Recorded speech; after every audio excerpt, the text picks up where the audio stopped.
The problem is that once I had everything, right? Like I remember the moment, it was probably 2017, where I was sitting at my chair at home.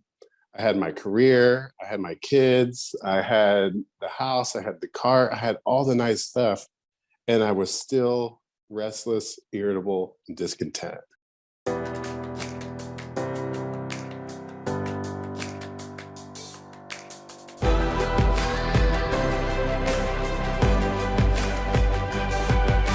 This is BetterWealth with Caleb Williams. Mario, my friend, welcome to the BetterWealth podcast. How's it going, man? Good, man. I'm excited. I'm excited for this. Listen, man. I first of all just want to say this: our mutual friend Kirk, who really was the person that introduced you to BetterWealth and has been working with you. We were at a evening dinner party, and he shared the story of his interactions with you. Wow. And he started breaking down crying. Wow. And because the impact that you've made on his life, the impact that you've made on my life, the impact that you've made on so many other people's lives is so inspiring. So here's what I want to do as a teaser. This episode, I am not interviewing the next financial guru. I'm not interviewing someone that came out with a book. I'm not interviewing somebody that's super, super smart when it comes to money that puts you to sleep. I'm interviewing somebody that probably 2 years from now would have thought the last podcast they would be on was a financial podcast, okay?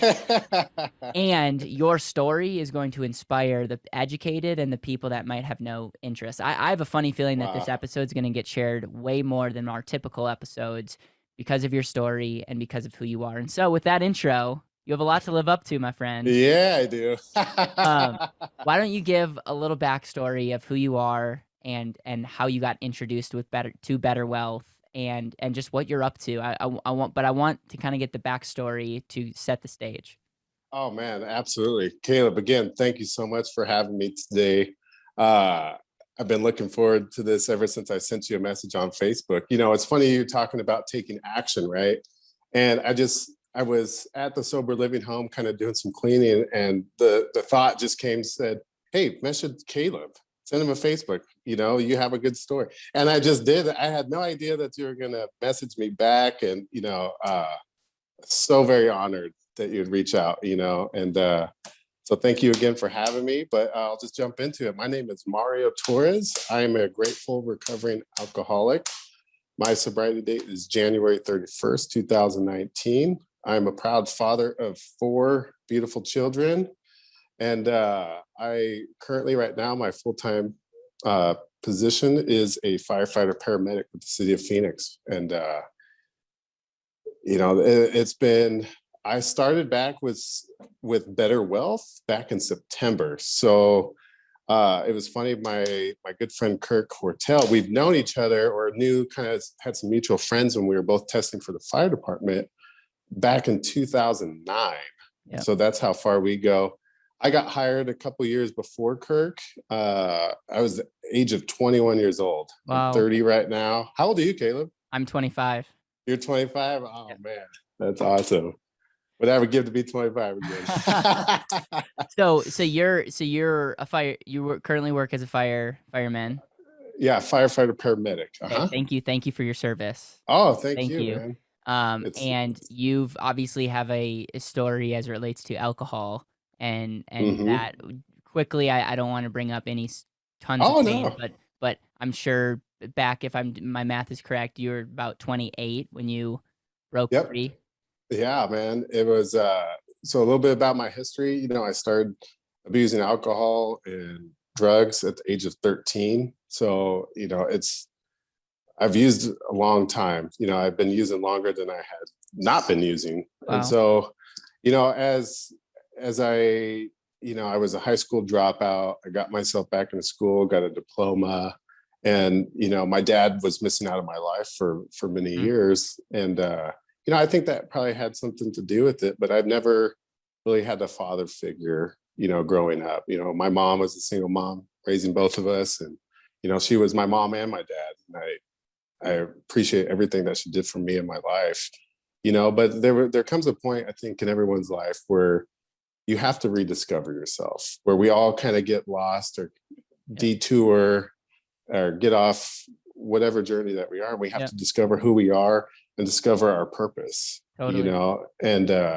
you know, I'm not really a religious type of person, but I do believe I call my higher power God.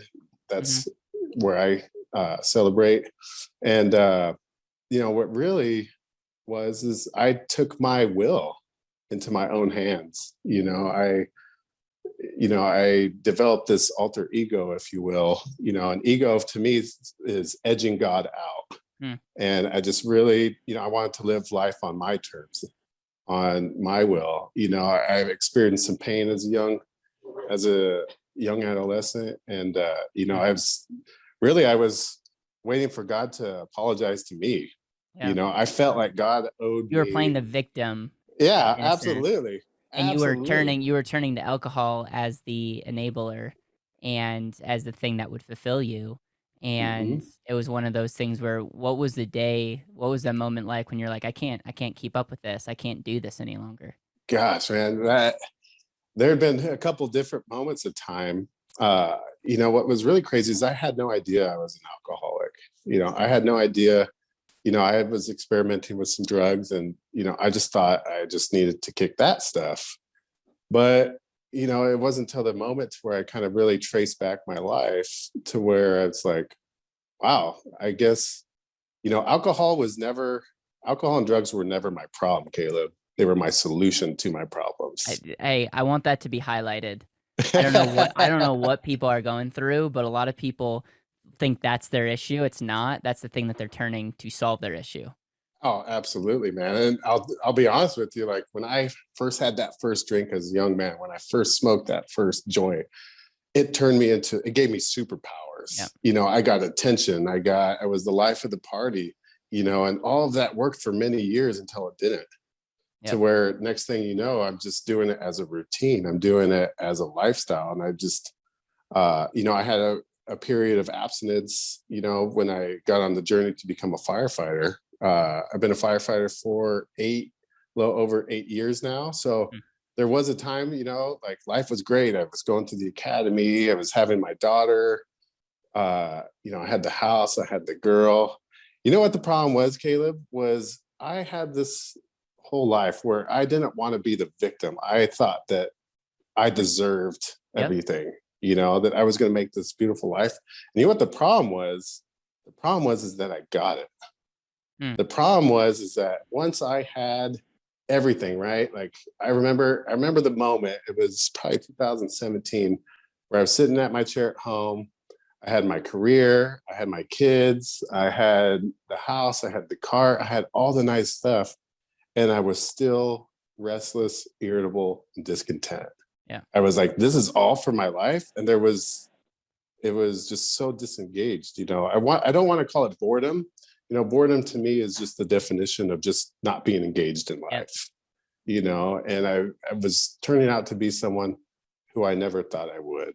And my disease, you know, the disease of alcoholism, drug addiction, it's progressive disease. Yep. And it doesn't discriminate.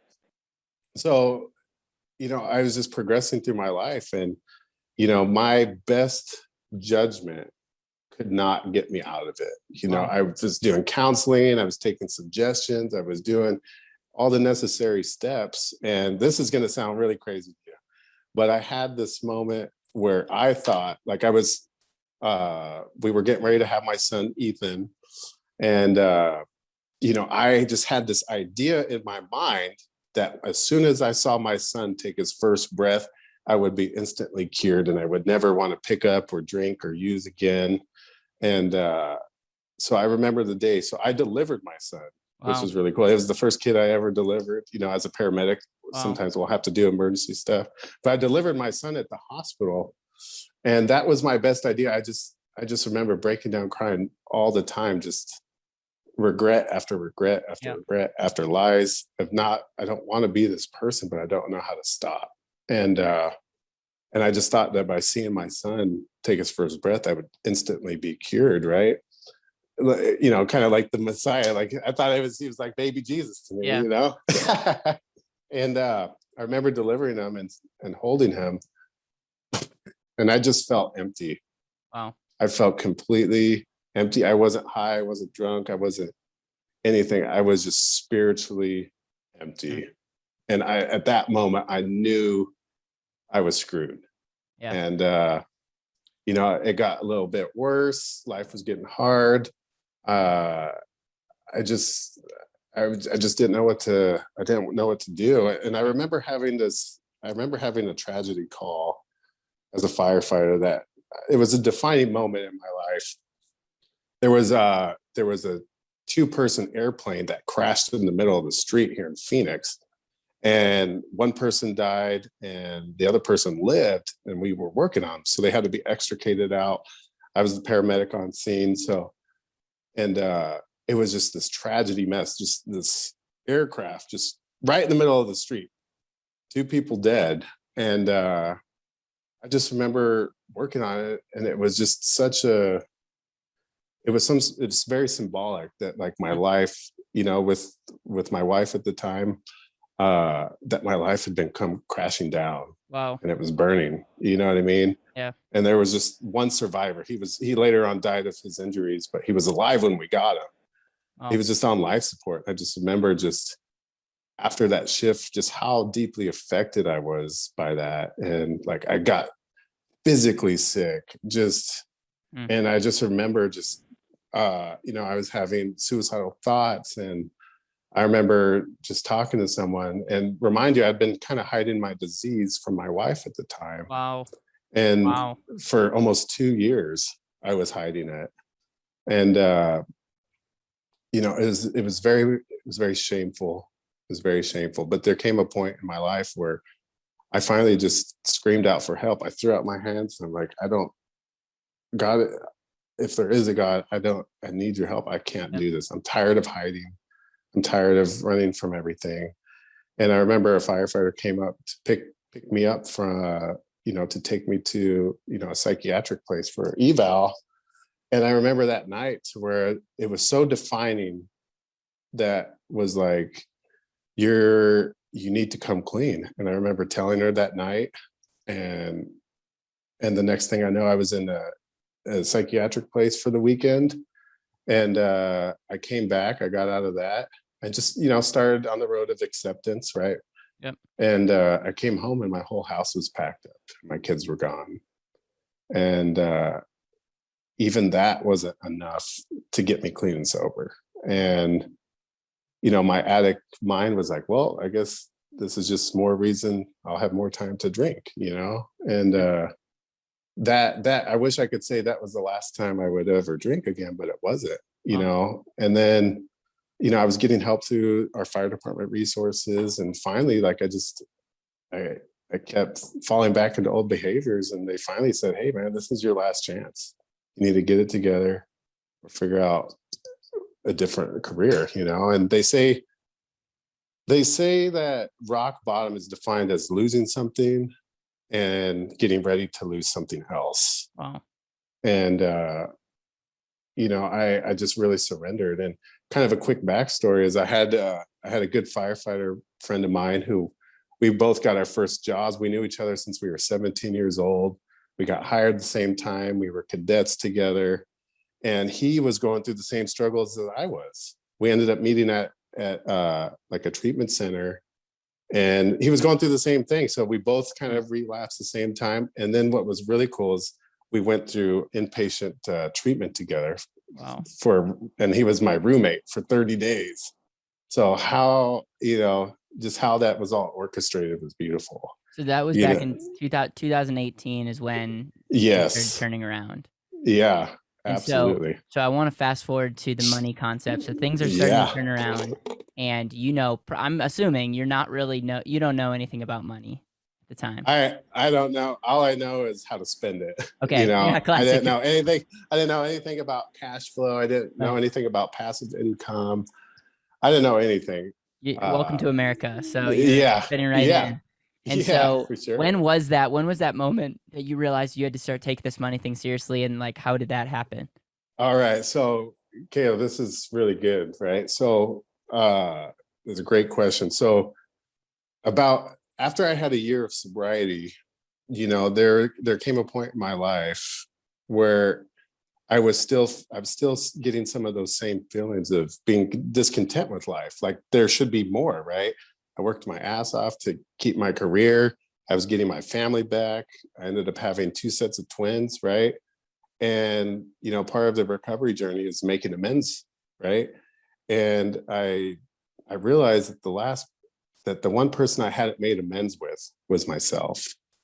And I used to live in Washington State, and I actually ended up kind of getting sick. And so I took this, I'll call it a spiritual journey, if you will, but I took the vacation of a lifetime just by myself. And I drove all the way up the coast, up to Seattle, right? And I was and I was hitting the places where I first, lost my identity, where I first started using, and I was making amends with my younger self, if you will. And I just remember, once I made the comeback to the fire station, people were very, standoffish of me.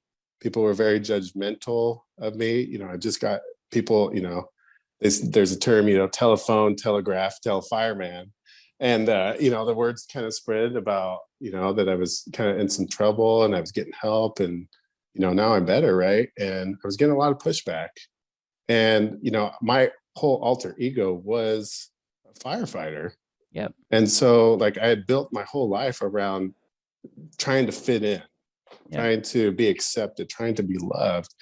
And it was the opposite of that. And so I went to Seattle, I went up to the coast with this question in mind. It's like, what is my purpose?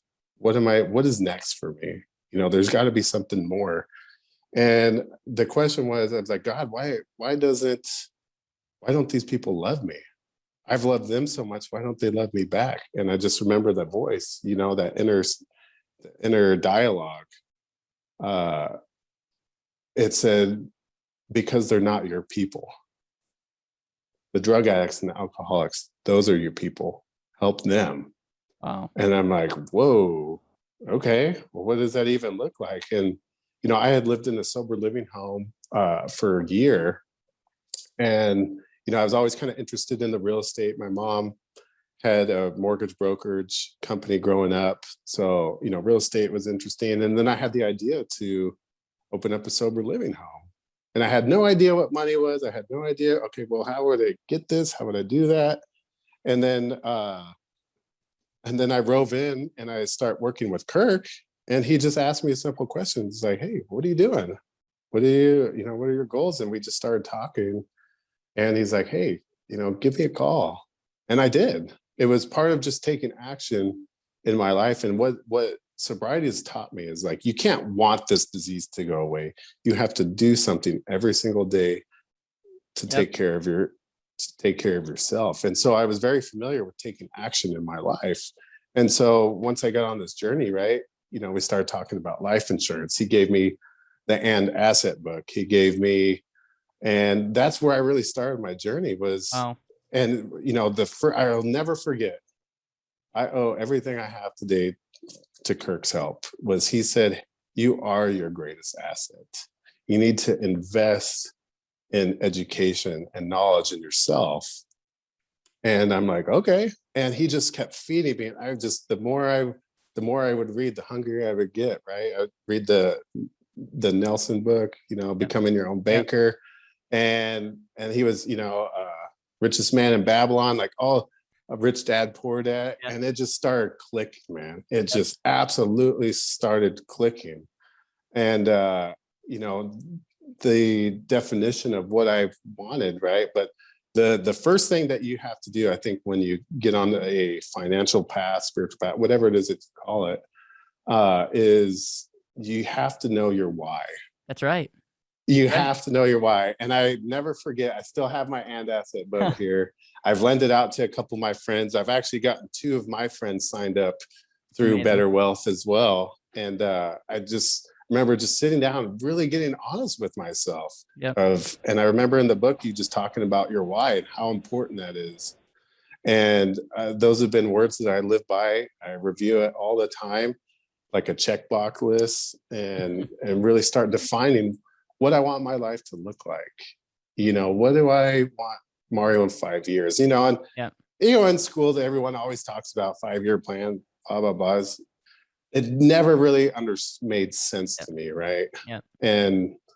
And just the most of it is just investing in yourself, really knowing who you are. And Well, that was something that was really missing in my life. think about this. Majority of people use their money in a way that devalues them. Think about it. Like Mm, that's mm. exactly what majority of people are doing. And so when we start teaching about efficiency, when we talk about valuing yourself, when we talk about investing in the thing that makes everything else possible, we value, like when we talk about control and cash flow, I could just like, dude, I'm honored. I'm honored that number one, you're helping being an ambassador for this concept of intentional living.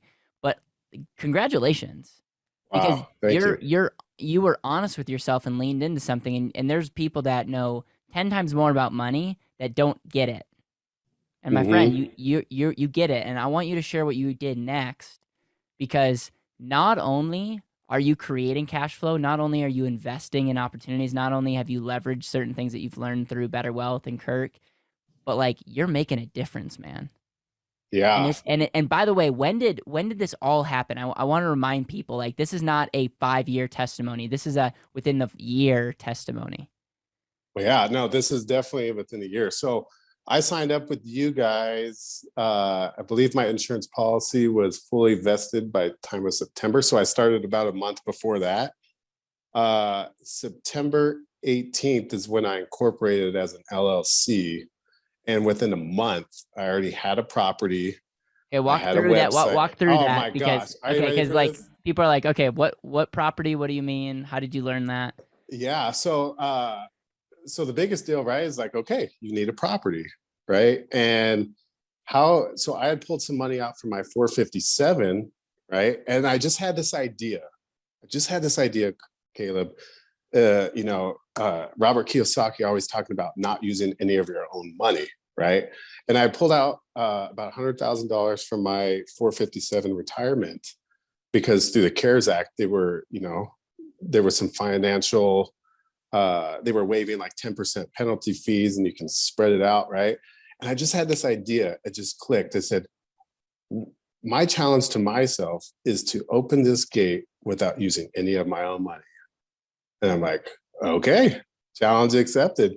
And so I just started getting on the phone. I found a property. It was listed at 423. Now, Phoenix right now, I don't know if you've heard, but it is the hottest market.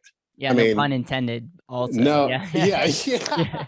yes, but yeah, I'm with you. I looked at some places and I'm like, wow, Oh, it's dude, not cheap. to put it into perspective, the first property I went to look at, there was 17 scheduled showings that day. Yeah, everyone from And California is moving to Phoenix, so oh, of course. Oh, yeah, it's ridiculous. But this particular house was actually in the neighborhood where I grew up at. wow. And they always talk about investing into where we're into markets that right? And it just so happened that I grew up in this neighborhood, and this house sat on the market for 6 months. Hmm. And me and my realtor, who was also a firefighter friend of mine, went and looked at it. I was like, what's wrong with this house? And we were looking at it, right? We were looking at numbers. They wanted $420,000 for it, but I got approved at 400,000, right? And so we get approved, and I say, okay, where am I going to come up with 20%? And I talked to my stepdad, and I buy it as an owner occupied house, and he gives me $80,000 to buy this house. And 1 second. All right, there. Okay, so we get him on that, and I start paying him. We talk about terms and monthly payments back to him, right? And then it needs a fire sprinkler system, right? And so I started pricing that out. That was $24,000. I had mentorship from the sober living house that I had been at, who I bought like the policies, procedures, and I actually became good friends with one of them. So he was helping me get everything that I would need to get certified for this house. And then two of my other firefighter friends that ended up signing up through BetterWealth, we're all on kind of the same journey. Oh, nice. They invest as their first form of investment opportunity, right? About passive cash flow, was they invested in my business. Wow. So I got over $125,000 worth of, or what was it, $125,000 worth of capital, working capital for my business, for the property, to get it furnished, to get it going. And you mentioned you wanted it to be a certain house to help sober living. Absolutely. Talk to me about what that, like the economics behind that real quick. Oh, dude, it's crazy. You know, you can have between 5 to 12 people in a house. So I found a 6-bedroom house. And I got put in touch with my partner. His name is Joey, and he owns 10 sober living houses in the valley. Wow. He's been in the business for over 10 years, and we started kind of sharing our ideas, right? And he really liked what I was about. I told him my story, and this is going to be crazy. The first AA meeting I ever went to, he was the speaker. He was the first speaker I ever heard. How crazy is that? That's crazy. Yeah. And so we just kind of started talking about the business plan and what that would look like. And then we had the idea to open up a residential treatment center. Wow. So the whole idea for this property was to get it up and running as a treatment center. So a full-on rehab, right? People would spend 30, 60, 90 days there. You have therapists, you got behavioral health techs, you have nurses, the whole 9 yards. So that was the initial game plan right from the beginning, was to turn this into a treatment center. But in the meantime, right, because I had all these expenses, I had all this debt, was I wanted to live out my dream of running a sober living home. And, you know, so I got the website up, I determined my prices, and I just started marketing. I hired 2 women to, once I made my pamphlets, they hit they divided all of Maricopa County into sections and just started delivering my brochures to people. And they would get me names and numbers. I would call, I would follow up. I was scheduling tours for other treatment centers to come, and intensive outpatient program, detoxes. Everyone started quickly knowing who I was. And I hired this company to do my website called BizIQ. And, you know, they know how to work with all the back codes with Google and Google reviews. So I kid you not, Caleb, from the time I opened my doors in November to, I would say, about March, I went from being a nobody to being ranked number 2 in the Valley of Phoenix of sober living homes. It's amazing. So it's crazy. So the next step was, so I started up another nonprofit called Safe and Sound Transitional Living. That is under transitional housing, right? There's different entities of services that you can provide, right? So you can service, you know, battered women, homeless veterans, severe mental illness, sober living, right? They all kind of fall under these categories. So our plan with the nonprofit is to be able to have a home specifically and provide services to each one of those entities. So June 1st, we're making our conversion over into the treatment center. So we're getting ready to go through our licensing process with Department of Health Services. And we've been looking for these properties, right? And everything was falling through, everything. And I kind of gave up that I was going to have another sober living home. And lo and behold, this lady finds me on Facebook, sends me a random message. At first, I thought she was a scammer, and she had saw one of my YouTube interviews with one of my mentors that, that trains people on how to open up a halfway house. And she was really interested in what I was doing and wanted to talk about partnering.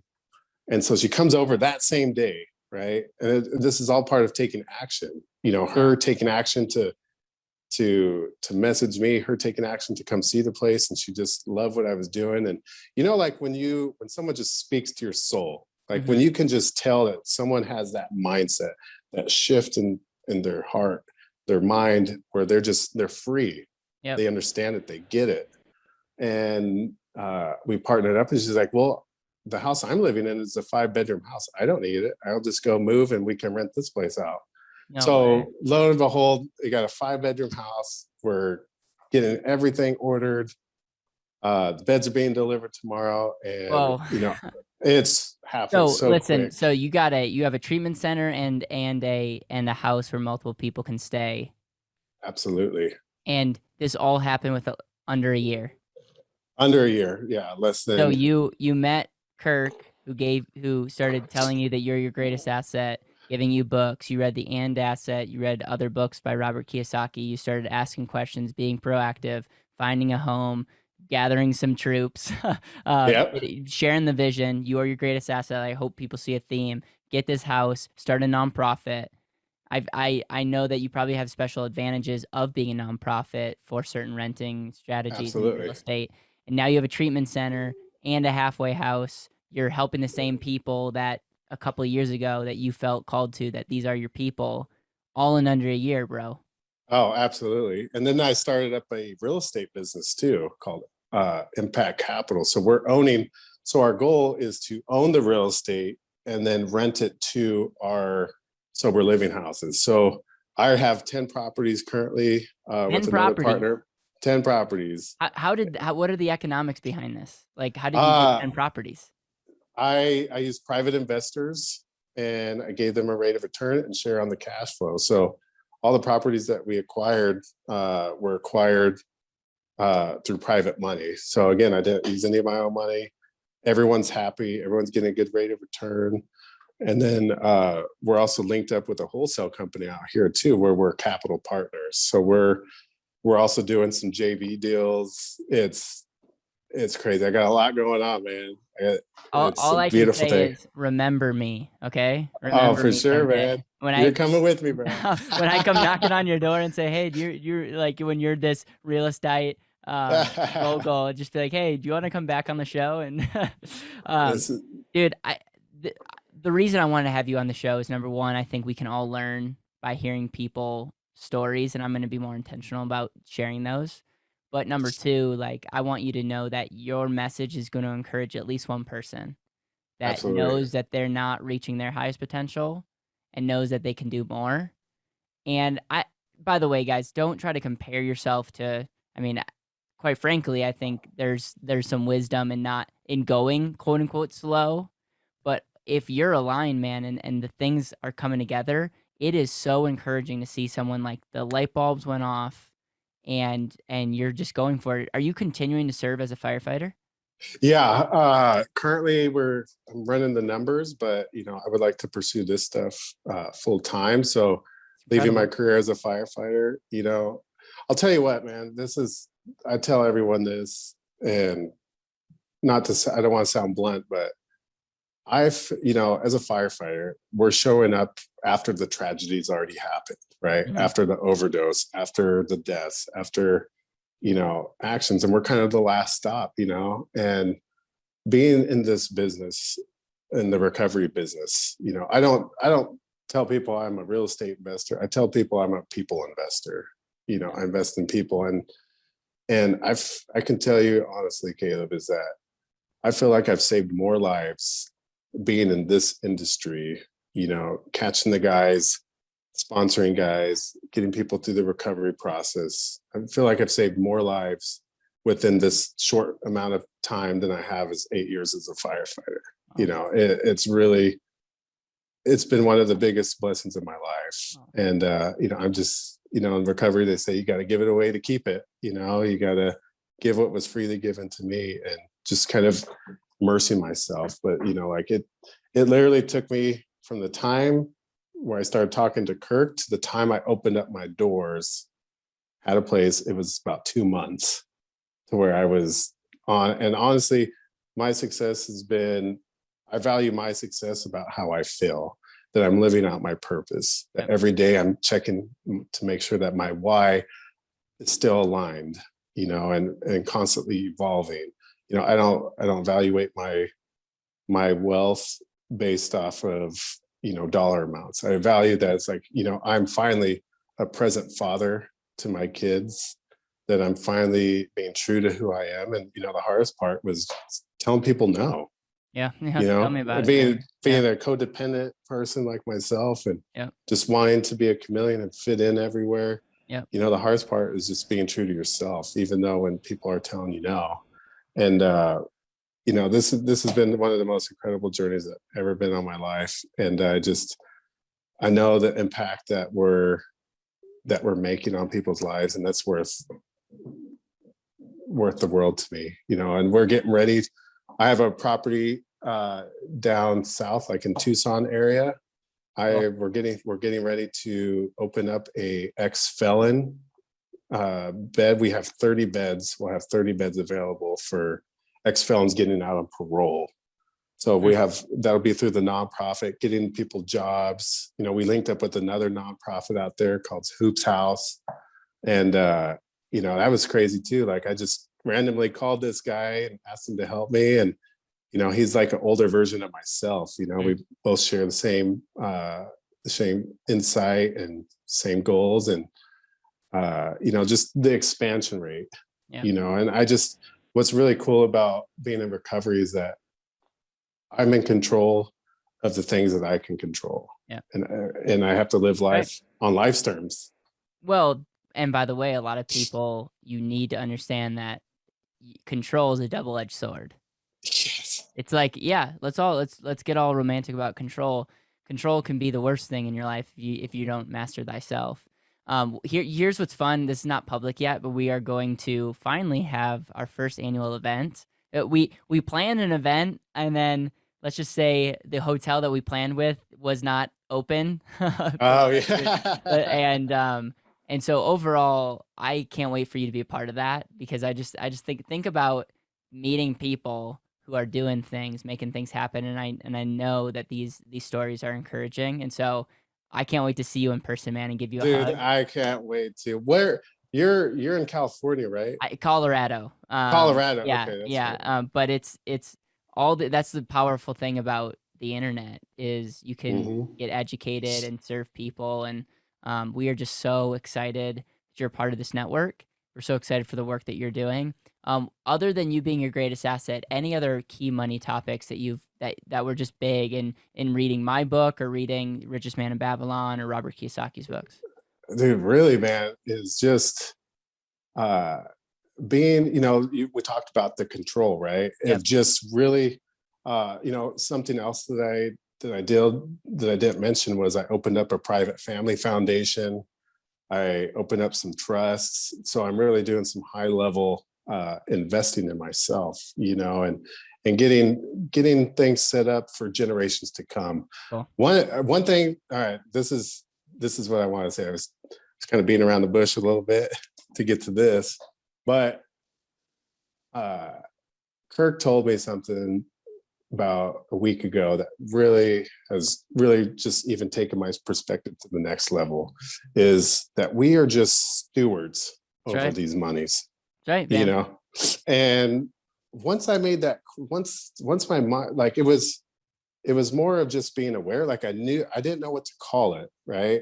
Yeah. Is when we realize that we came in with nothing, we're going to leave with nothing, that this is everything that we're blessed with, we're just temporarily holding on to. And what are we going to do with that? Are we going to make a legacy? Are we going to create some value for other people's lives to give back? And, once I opened up my private family foundation, it really came clear to me that to be in control, but, control what is it? What's the term? Hold on. Control own nothing. Yeah. Own nothing. Yep. And it's just so true, right? Like, owning these properties through an LLC, or you're just managing the money. And that was one thing that I've never, I was making six figures as a firefighter, and I had nothing to show for it. Yeah. I had nothing to show for it.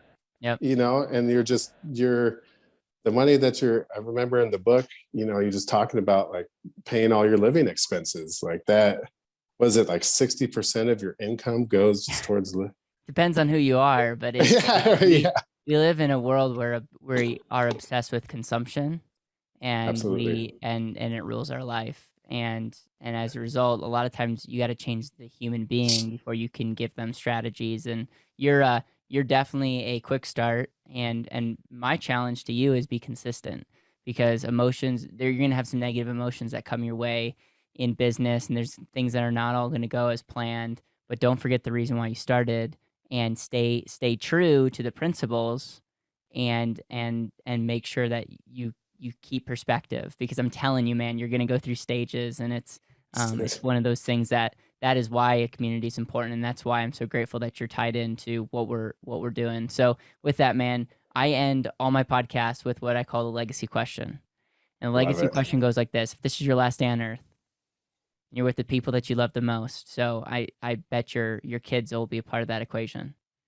What are you going to make sure to pass on in that last conversation to them? I'm gonna make sure that they know who I was, who I am, that I wasn't perfect, but I was there for them when they needed me. I may not be there when they want me, because our time is split, but I'm there always. And the biggest thing for me is really just having them. One thing about my disease, man, was that where I really started getting real with myself was, man, if I were to, I did have this question where, man, if I were to die today, would anyone really know the real me? Would anyone really know the true struggles of what I've been through? And, part of the stuff that keeps us, ill is our shame, keeping these things internalized, and it keeps us really sick. And just the only way, someone once told me that the quickest way to come out of shame is you got to talk about it. You got to shed light on it into every aspect of your life. And so just really not just talk about it, but be about it. That I want my kids to know that I was a doer, that, all this advice, right? All that's merely interesting unless you're actually taking action in your life. And, to really just be true to yourself, to thine self be true. And, that's what I would leave. And, Caleb, I'm just extremely honored for this opportunity to come onto your show. I've been looking forward to it. Since the moment I met you, I was kind of nervous, kind of messaging your assistant and stuff. And, I listen to your podcast regularly, and they're very inspirational. And, I owe a lot to, owe a lot of my success today to what you and BetterWealth has done for me and my family and our lives. And, just seeing the domino effect, because the things, had Kirk not went through what he needed to go through or met you, I wouldn't have been able to get those tools. And had I not been able to get these tools, the people in the sober living houses, the people's that I'm touching on a day-to-day basis, wouldn't be able to get it. And I just very appreciative for who you are, man. I love you very much. I can't wait to meet you in person. Thank you again for having me on today's show. And I look forward to our future together. Man, for not being a podcaster, I think that we might have to break that streak and get you started with the show because I would love to, man. You have a lot to share, man. Keep up the good work. I love you too. I'm really proud of the work that you're doing, and it's powerful. It's powerful. Yeah. So thank you for being the ripple and making more ripples. Right on, man. Caleb, you have yourself a beautiful day, man. Yeah, Thank you too. Again. If you're watching this on YouTube, we appreciate you being on YouTube. Make sure to like, subscribe, share this with someone that needs to hear this message. If you're on podcast, we appreciate you listening, and we ask the same. Like if you're on Apple and have not reviewed the show, make sure to scroll all the way down and leave an Apple review. That really means the world and helps other people find this. And then share this with two people. Share this with two people that need to hear the message. And like always, man, we appreciate it. Take care and keep living intentionally. Thank you, Caleb.